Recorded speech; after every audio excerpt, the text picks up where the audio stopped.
하나님 말씀 보겠습니다. 하나님 말씀은 야고보서 3장 13절로 18절입니다. 야고보서 3장 13절로 18절 한 절씩 교독하시겠습니다. 너희 중에 지혜와 총명이 있는 자가 누구냐? 그는 선행으로 말미암아 지혜의 온유함으로 그 행함을 보일지니라. 그러나 너희 마음속에 독한 시기와 다툼이 있으면 자랑하지 말라. 진리를 거슬러 거짓말하지 말라. 이러한 지혜는 위에서부터 내려온 것이 아니요 땅 위의 것이요 정욕의 것이요 귀신의 것이니. 시기와 다툼이 있는 곳에는 혼란과 모든 악한 일이 있음이라. 오직 위로부터 난 지혜는 첫째 성결하고 다음에 화평하고 관용하고 양순하며 긍휼과 선한 열매가 가득하고 편견과 거짓이 없나니. 화평하게 하는 자들은 화평으로 심어 의의 열매를 거두느니라. 아멘. 네. 우리 13절 읽고 시작하도록 하겠습니다. 13절 읽겠습니다. 시작. 너희 중에 지혜와 총명이 있는 자가 누구냐?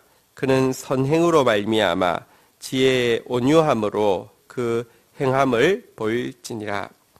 자, 하나님께로부터 말미암은 진짜 지혜, 진짜 총명. 달리 이야기하면 이 말씀이 지혜의 선물인데요. 정말 말씀을 가진 사람은 어떻게 되느냐? 두 가지가 나타나야 된다고 하는데요. 일단 행실에서는요, 선행이 나타나야 된다고 이야기하고요. 그 행실을 하는 마음가짐은요, 온유함이 나타나야 한다. 이렇게 이야기를 하고 있습니다. 야고보서의 주제는 바른 믿음에는 바른 행위가 따른다는 것인데요. 지금 여기서 바른 행위란 선행이라고 이야기하고 있고요. 우리가 잘 알고 있는 미가서에 보면 선이 무엇이냐, 정의의 행동, 사랑의 마음, 겸손의 습관이라고 했는데요.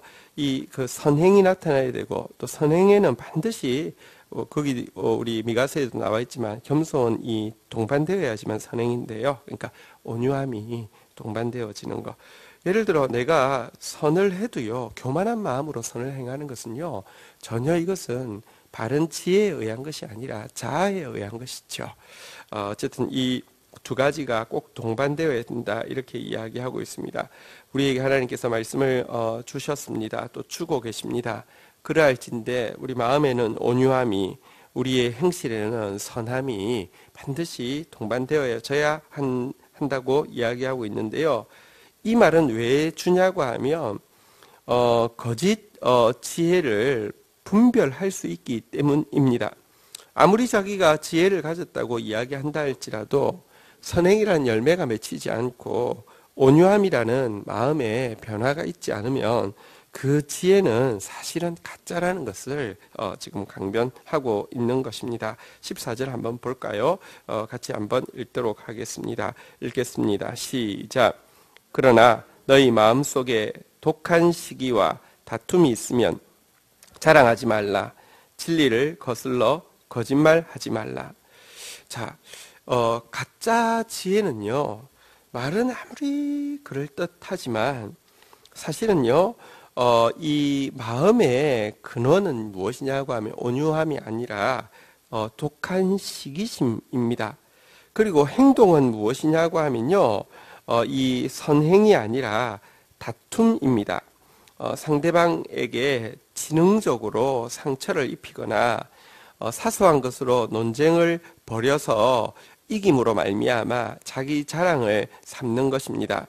이것은 말의 폭력이고요. 또 말의 폭력은 결국 행동의 폭력으로 나타나는데요. 이 싸움인데요. 어쨌든 이 독한 시기와 다툼이라고 이야기를 하고 있습니다. 거짓 지혜의 핵심은요. 여기에는 아무리 논리가 정연하다 할지라도 여기에는 아무리 그 말이 이렇게 뭐랄까요? 날이 서 있고 또 막 그 이기는 재미가 있다 할지라도 만약 시기와 다툼이 드러난다고 하면 이것은 절대로 참 지혜가 아니다. 그러니 하나님 앞에서 내가 지혜를 가졌다 자랑하지 말라, 이렇게 이야기를 하고 있습니다. 근데 보시면 이 시기와 이 다툼, 다시 이야기하면 이 질투심과 이 폭력이라는 것은요, 사실 현대인들, 특별히 어떤 파이팅이 좋고 어떤 목적의식이 분명한 사람들이 가지고 있는 가장 강력한 이제 기저라는 것을 알 수 있습니다. 사람들이 가지고 있는 욕망의 핵심에 뭐가 들어있느냐? 사실은 욕망이라는 것도 어떻게 생각해 보면요, 하나님이 주신 거룩한 그러니까 뭐 표현은 좀 그렇지만 이렇게 거룩한 불만족, 거룩한 욕망이라면 얼마나 좋겠습니까? 하나님 앞에서 하나님께 받은 것을 향한 욕망이면 좋은데, 대부분의 사람들은요, 하나님을 욕망하는 것이 아니라 어떤 사람을 대상으로 세워놓고 시기하는 것이 그들이 표출되어지는 욕망의 방법이고요. 그리고 그 시기하면 나타나는 게 어쨌든 말싸움이든지 행동이든지, 그러니까 누가 그 틈이 보이면 죽여 놓아야 되고요. 내가 반드시 이겨 먹어야 되고요. 이것이 인간 욕망의 근원에 자리 잡고 있는 두 가지 에너지입니다. 질투 그리고 폭력. 근데 이것은요, 여러분, 이기는 사람들, 예를 들면 현대에서 뭔가를 이룬 사람들 대부분의 에너지를 찾아보면요, 정말로 분명히 질투고, 분명히 폭력입니다. 그런데 그들이 어떤 입지전적인 자리에 갔기 때문에 그 사람의 강연을 들으려고 하면 막 줄을 서서 갑니다. 그리고 그 사람의 강연을 어쨌거나 저 사람 대단히 똑똑한 사람이다, 이렇게 이야기합니다. 근데 성경은 정확하게 이야기합니다. 이것은 지혜가 아니라고, 하늘로부터 좀 지혜가 아니며 이건 자랑할 것이 아니라 사실은 이것은 이거 부끄러운 것이라고, 진리를 거슬러는 거짓말이라고 이렇게 이야기하고 있는 것을 우리가 분명히 보아야 합니다. 여기에 이 지혜를 그럼 뭐라고 평가하느냐, 15절 한번 볼까요? 같이 한번 읽도록 하겠습니다. 읽겠습니다. 시작. 이러한 지혜는 위로부터 내려온 것이 아니요 땅의 것이요 정욕의 것이요 귀신의 것이니. 자, 그런데 어쨌든 똑똑합니다. 어쨌든 이런 거 가지고 있는 사람은 파이팅이 좋고요, 이런 거 가지고 있는 사람은 뭔가를 이룹니다. 그러면 어쨌든 세상은요, 뭔가를 이루면 또 보기 좋으면 말하는데 완전히 너무너무 시원하고 결과에 뭐가 팍 있고 이러니 이거를 뭐라고 세상은 그래서 이걸 지혜라고 부르고요. 이런 사람하고 밥 한 끼 먹으면서 이야기 듣는 거, 막 경매하면 막 수천만 원 막 이렇게 하는 것이 이런 것인데요. 그러면 이건 도대체 정의가 뭐냐? 어디서부터 온 것이냐? 라고 하면 이렇게 이야기합니다. 위로부터 내려온 지혜, 다시 말하면 회전하는 그림자로부터 그림자도 없는 하나님으로부터 내려온 온갖 좋은 것, 완전한 것, 빛된 것이 아니라 여기 세 가지 정도 중에 하나일 것이라고 이야기합니다. 기껏해야 여기서 보니까요, 땅의 것이다. 다시 말하면 세상으로부터 나왔다. 세상으로부터 나왔다는 것은 딱 나쁘다는 이야기 아닐 수 있습니다. 그러나 한 가지 분명한 것은 이 세상에서만 통하지 영원에서 통하지 않는다는 말입니다. 여러분 보시면 정말 처세술 중에서 참 이렇게 훌륭한 처세술이 있습니다. 제대로 하면은 될 것 같은 처세술이 있습니다. 그런데요, 그게 하늘에서 통하지 않으면, 영원에서 통하지 않으면 그것은 땅에서 난 것이지 위에서 난 것 아닙니다.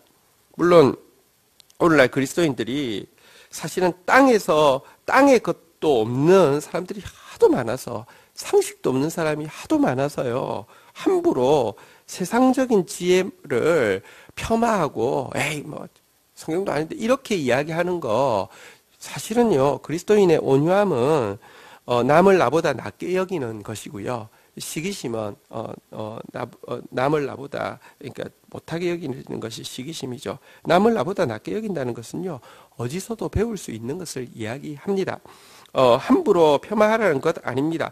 그러나 우리는요, 위로부터 내려온 것을 가져서 땅에서부터 나온 것과 다름을, 그리고 사실은 위로부터 내려온 것 가지면, 본질적인 것 가지면 땅에서부터 온 것에 대해서 미련 없이 이렇게 여러분 그리스도인들도요, 사실은 안에 보면 질투심이 얼마나 많고 이 다툼이 얼마나 많은 거 보면요, 실은 없기 때문에 그렇습니다.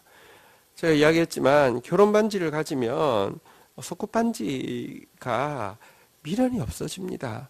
그래서 자연스럽게 벗어져야 되지, 땅의 것도 없었으면 안 되는데 어쨌든 땅의 것이다 이렇게 이야기하면서, 첫 번째는 이거는 그냥 세상에서만 통용되는 수완에 지나지 않는다, 기교에 지나지 않는다, 처세에 지나지 않는다 이렇게 이야기하고요. 근데 이걸 이렇게 좋은 것만 있는 것도, 이거는 그나마 좀 가치 중립적이고 좀 좋은 것이라고 할 수 있는데요. 두 번째는 그 도대체 세상에서 통하는 그걸 뭐라고 이야기할 수 있느냐 한번 따라하겠습니다. 정욕의 것이요. 정욕의 것이라는 것은 동물적인 본능에 의한 것이다 이런 것입니다. 동물도 보면 살아남기 위해서 나름의 뭐랄까요, 생활 패턴이 있고요, 방법이 있습니다. 통합니다. 세상에서 통한다고 해서 지혜가 아니라 그건 동물이면 동물의 본능이다 이런 정도로 이야기를 하고 있습니다. 그리고 마지막으로는요, 한번 따라하겠습니다. 귀신의 것이니, 이것은 사실은 마귀가 준 교활합니다. 마귀가 대단히 지혜롭습니다. 사실은요, 마귀의 지혜를요, 인간이 아무리 날고 긴다 하더라도 사실은 마귀를요, 어떤 누구도 좋아하지 않습니다. 자기가 마귀를 섬긴다고 생각하는 사람은 악한 일을 하는 사람 중에 거의 없습니다. 마귀를 이용한다고 이야기하고요. 마귀가 또 어떻게 하냐면 나를 섬기라 하지 않습니다. 내가 너의 종이 되어 줄게 그럽니다. 그런데 문제는 마귀가 온갖 이렇게 아부를 하고 도와주고 종이 되어 주는 것 같은데, 결국 보면 내가 마귀를 이용한 게 아니라 마귀가 나를 이용한 것이죠. 이게 사실은 사탄의 교활함입니다. 사탄은 굉장히 교활합니다. 그런데 여러분들, 이 세상에서 통하는 뭔가를 하는 사람 보면 결국은 마귀가 도와주는 것입니다. 마귀를 이용하는 게 아니라 마귀한테 이용당하는 것입니다. 그래서 그 지혜를요, 귀신의 것이다, 이렇게 세 가지 중에 하나다. 한번 다시 따라하겠습니다. 땅 위의 것, 정욕의 것, 귀신의 것. 여러분, 기껏해야 여기에 속한 거 하나 가져가지고요, 그것 자랑하고 그것 가지고 이 세상에서 뭔가 이루어서 남하고 차별해서요, 자기를 높이는 거. 진정한 높음은요, 하나님께서 주신 것이고요, 남하고 비교하면서 주어지는 것은요, 진정한 높음이 아닙니다. 근데 안정감은 어디서 찾냐고, 남하고 내가 다르다, 혹은 남을 짓밟고 나서 지금 내 자리를 건드릴 사람이 없다는 데서 오는 안정감으로, 자존감으로 이렇게 자기를 삼으려고 하는 이런 사람 되지 마시고요. 진짜 위로부터 난 지혜, 그리고 선행과 온유함을 가진 저와 여러분들 되기를 주의 이름으로 축원드립니다. 16절 보시니까요, 같이 한번 읽도록 하겠습니다. 시작. 시기와 다툼이 있는 곳에는 혼란과 모든 악한 일이 있음이라. 여러분, 이 시기와 다툼은 작은 문제가 아닙니다. 르네 지나르라는 사람은 욕망의 삼각형이라는 것에서 보면 표현을 달리 했지만 어쨌든 질투나 이 폭력이라는 것이 사실 인간에게 있는 이 악의 사실은 이제 그 핵심이라고 이야기하고 있는데요. 그 표현이 실은 시기와 다툼이죠. 이 시기와 다툼이 있는 곳에는요, 혼란과 모든 악한 일, 다시 말하면 사단이 놀이터다 이렇게 이야기를 하고 있습니다. 이 시기와 다툼이 있는 곳에는요, 하나님이 임재하실 수 없고요, 시기와 다툼이 있는 일은요, 그 자체가 결국은요, 이 분열을 일으키는 이런 일들은요, 사단의 사업만 이롭게 하는 것일 뿐이다 이렇게 이야기를 하고 있습니다. 어쨌든 우리는 분열이 아니라 화평이, 시기가 아니라 이 온유함이 남을 나보다 낫게 여기는 거요, 다툼이 아니라 진짜 이 사랑이 있는 그런 위로부터 난 지혜를 받은 사람이 되어야 되겠습니다. 이어서 17절부터 보면 위로부터 난 지혜가 무엇인지를 이제 17절, 18절에 이야기하고 있는데요. 사실은 이제 한 단어 한 단어가 워낙에 중요한 단어들입니다. 우리 먼저 17절 읽도록 하겠습니다. 17절 같이 읽겠습니다. 시작. 위로부터 난 지혜는 첫째 성결하고 다음으로 화평하고 관용하고 양순하며 긍휼과 선한 열매가 가득하고 편견과 거짓이 없나니. 벌써부터 대단히 그 많은 그 내용이 나와 있습니다. 자, 한번 보도록 하겠습니다. 첫 번째, 위로부터 난 지혜는요, 동기에 있어서부터 깨끗해진 상태다, 이렇게 이야기합니다. 이게 성결이라는 뜻입니다. 거룩한 척 하는 게 아니라, 여러분들, 남에게 잘 보이기 위해서 거룩한 척 하고, 나를 차별하기 위해서 거룩한 척 하는 것은 바리새인이죠. 이거는 외식이라고 이야기하지, 회칠한 무덤이라고 이야기하지, 이것을 성결하다고 이야기하지 않습니다. 하나님은 거기에 속지 않습니다. 동기에서부터 깨끗해진 모습을 성결이라고 합니다. 참 지혜가 임하면 첫 번째는 성결하고요. 두 번째는 무엇입니까? 한번 따라하겠습니다. 화평하고, 사람과 사람을 화해시키고 사람을 하나님께 더 가까이 나아가게 하는 것, 샬롬을 이루는 것, 이것이 하나님으로부터 난 지혜입니다. 사람은요, 이 인간의 지혜, 아까 이야기했던 땅 위의 것, 정욕의 것, 귀신의 것은요, 자꾸 분열시킵니다. 근데 하나님의 지혜는 자꾸 하나 되게 하는 것입니다. 이게 참된 지혜입니다. 세 번째는요, 한번 따라하겠습니다. 관용.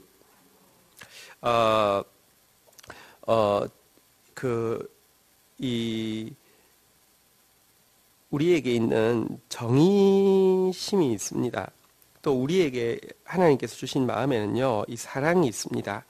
정의와 사랑은 하나님께서 주신 마음인데요. 그러나 공의와 사랑 중에서 만약에 공의가 이긴다고 하면 우리 모두 다 죽었습니다. 하나님의 핵심은, 하나님의 성품의 핵심은 뭐냐고 하면 한번 따라하겠습니다. 공의를 뛰어넘는 사랑. 하나님은 불의하지 않습니다. 완전한 공의를 가지고 있습니다. 그런데 하나님의 사랑은요, 그 완전한 공의를 초월하는 것입니다. 이것은 하나님이 공의롭지 않다는 게 아닙니다. 철저히 공의롭습니다. 그런데 하나님의 사랑은 그것으로는 측량할 수 없이 넘어버린 것입니다. 근데 이 정의심을 연민으로 뛰어넘는 상태, 누그러뜨리는 상태를 관용이라고 합니다. 내 마음의 어떤 상태를 보면요, 정의심이 발동해서 좀 진짜 마음에 안 들 때가 있습니다. 그런데 관용은 뭐냐고 하면요, 젠틀리스, 이 관용은 뭐냐고 하면 정의심이 작동 안 하면은 관용이 아닙니다. 무질서입니다. 그 정의심이 작동하는데 이 연민이요, 보십시오. 어머니가 무지한 어머니는 자식 무조건 두둔하는 것이겠죠. 근데 정말 지혜롭고 귀한 어머니는 자식이 잘못하는 것에 대해서 정의심을 가집니다. 그런데 그래서 정의심을 가지기 때문에 이렇게 그 정의심을 이렇게 어떤 면으로든지 진행합니다. 그런데 결국 그 어머니에게는요, 연민이 그 정의심을 누그러뜨리는 마음이 있죠. 그러니까 오래 참는 것입니다. 그걸 관용이라고 합니다. 저와 여러분들에게 하늘로부터 이 관용의 지혜가 임하기를 주의 이름으로 축원드립니다. 네 번째는요, 한번 따라하겠습니다. 양순. 양순. 제가 굉장히 좋아하는 이름인데요. 엄격한 기준으로 호소를 외면하는 사람들이 있습니다. 그러니까 뭐냐고 하면 공의심이 너무 강하면요, 이렇게 외침을 이렇게 부르짖음을 다 칼같이 그냥 냉담하게 외면해 버릴 수 있는데요. 근데 양순이라는 게 뭐냐고 하면 기쁘게 설득당할 줄 아는 것, 또 이렇게 스펀지처럼 잘 수용할 수 있는 것. 근데 물론 이게 여러분 설득 안 당해야 될 때 설득 당하는 것이나 받아들이지 않을 때 받아들여야 하는 것은요, 이것은 하늘로부터 난 지혜가 아니라 이건 무지함이죠. 어떤 의미에서 악한 무지함은 아닌데요. 성경에 보면 잠언서에 보면 이렇게 이런 행위, 이런 상태를 무지하다고 이야기하는데, 이건 뭐랄까요? 악의는 아니지만 그러니까 나쁜 뜻에서 어린아이 같은 상태를 이야기하는 것입니다. 지금 여기서 이야기하는 양순이란 뭐냐고 하면 기쁘게 이렇게 설득당하거나 이렇게 스펀지처럼 잘 흡수하되 그때가 언젠지를 분별한 상태에서 여러분 우리가 설득당해야 될 때가 있습니다. 받아들여야 할 때가 있습니다. 그거를 잘 받아들이는 상태를 바른 때에 분별해서 이거를 양순이라고 이야기합니다. 여러분 진짜 내가 그릇이 커간다는 게 무엇입니까? 잘 받아들일 수 있는 것입니다. 여러분 작으면요, 여러분 이게 하나님의 뜻이 맞아도 내가 작으면은 받아들일 수가 없습니다. 어쩔 수 없습니다. 근데 자꾸 자라가면요, 더 수용성이 더 커지는 것입니다. 우리가 영적으로도 어미가 된다는 것은 내가요 더 말이 똑똑해지고 내가 하는 일에 더 능력이 있어지는 게 아니라 사실 영적 어미가 된다는 것의 핵심은 뭐냐고 하면 점점 더 수용성을 그러니까 좋은 수용성을 양순이라고 이야기합니다. 어쨌든 제가 아주 좋아하는 단어인데요. 양순한 사람 되기를 주의 이름으로 축원드립니다. 가끔 사람 이름이 양순이라는 분이 있더라고요. 그래서 참 좋은 여러분들의 그 별명이 마음속으로 양순 되기를 주의 이름으로 축원합니다. 가끔 성경에서 이제 단어들을 정확하게 알아야 되니까 성령의 열매 가운데 양선이라는 게 있습니다. 그래서 그냥 선행이라는 단어를 그렇게 번역을 한 것이고요. 이 양순이라는 것은 순복을 이렇게 부드럽게 잘 하는 상태를 양순이라고 이야기합니다. 자, 그 다음 단어 한번 보도록 하겠습니다. 긍휼. 예, 이제 징벌받고 있는 사람에 대해서요, 마음으로부터 연민을 느끼는 상태를 긍휼이라고 이야기합니다. 제가 여러 번 말씀을 드렸는데요, 아들이 범죄했습니다. 범죄한 거 어머니가 분명히 알고요. 또 그 범죄에 대해서는 대가를 지불하는 것이 아이를 위해서 좋음도 분명히 압니다. 근데 이렇게 이제 재판장에 어머니가 이 청중석에 있다고 치십시다. 아이에게 유죄 판결이 났습니다. 그러면 아이가 잘못했다는 거 알고 아이가 이 죄값을 치러야 된다는 것을 알지만 유죄 판결이 났을 때 마음속으로 어머니가 시원하다. 아유, 저 판사 똑똑하네. 이렇게 하겠습니까? 그건 아니죠. 이 뭐랄까요? 마음으로부터 정말 참 하나님께 막 이렇게 간구하겠죠. 이 아이가 이것 통해서 꼭 교훈을 얻을 수 있도록. 그러면서도 고백은 그렇게 하지만 마음속에 막 애끓는 마음, 내가 제대로 못 해줘서, 내가 제대로 이렇게 못 품어줘서 하면서 막 진짜 애간장이 끊어지는 그런 마음이 있잖아요. 그거를 긍휼이라고 합니다. 병든 자녀나 이 범죄한 자녀를 바라보는 어미의 마음을 긍휼이라고 하는데요. 우리는 사실은 누군가 잘못될 때, 그리고 또 잘못될 만한 사람이 잘못될 때 시원함을 느끼지 긍휼을 느끼지 않습니다. 이것은 우리 안에 아직도 위로부터 난 지혜가 심히 부족하다는 증거입니다. 또 한 가지 한번 따라하겠습니다. 선한 열매. 선한 열매란 이 긍휼이 마음에만 있는 게 아니라 행동으로 옮겨 그런 사람들을 돌아보는 상태를 선한 열매라고 이야기합니다. 참 이게요, 하늘로부터 지혜가 오면 이런 마음, 이런 행동이 동반된다는 것입니다. 또 한 개 보도록 하겠습니다. 이거는 편견이 있으면 안 되는 거고요. 한번 따라하겠습니다. 편견이 없나니, 거짓이 없나니. 자, 먼저 편견이라는 거 한번 보도록 하겠습니다. 이렇게 까다롭게 남을 심사하고 의심하는 태도를 편견이라고 합니다.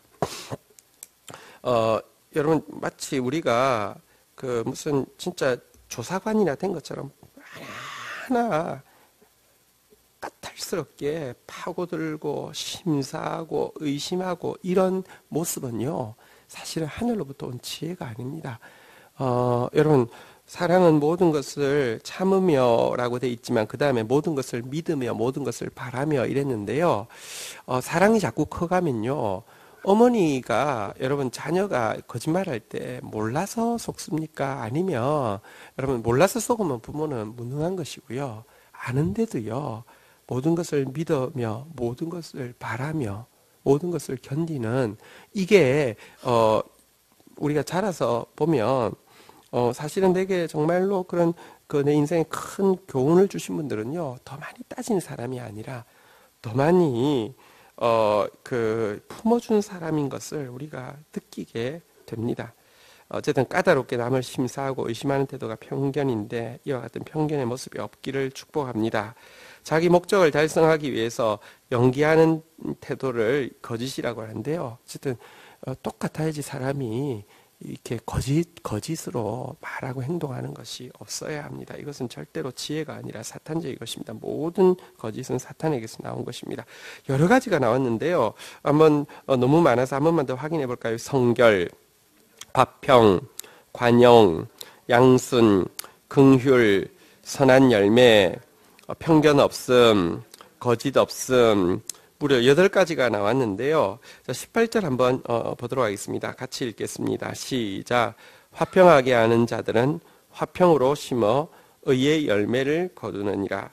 위에 이렇게 나온 것, 이 이상의 모든 것을 한 단어로 평가한다고 하면, 마귀는 시기와 다툼, 다시 말하면 분열을 일으키는 존재라고 하면, 이 하늘로부터 난 지혜를 받은 사람의 핵심은 화평을 이루는 자다, 이렇게 이야기를 하고 있습니다.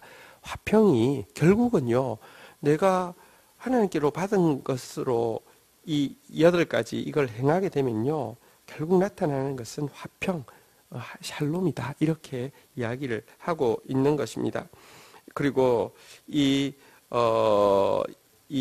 화평의 씨앗을 뿌릴 때 성도는요, 의의 열매를 거두게 된다. 이 말씀의 열매를 거두게 된다. 진짜 이 위에 나온 이 모든 것들이 하나하나 열매로 맺어지게 된다. 이렇게 이야기를 하고 있는 것입니다.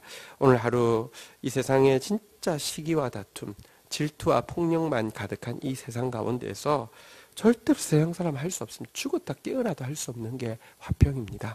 화평의 씨앗은 어디에도 찾아볼 수 없습니다.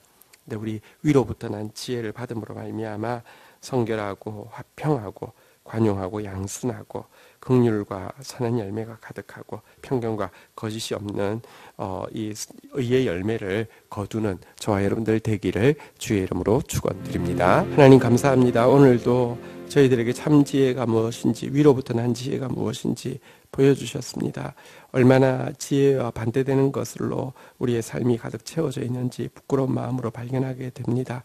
그런 줄 알고 불러주셨고, 포기하지 아니하고 그것을 구하고 나아갈 때 결국은 반드시 그와 같은 모습으로 바꾸어 주실 좋으신 주님 앞에 저희들이 서 있습니다.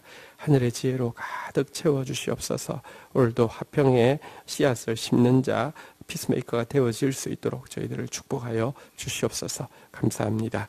예수 그리스도의 이름으로 기도 올립니다. 아멘.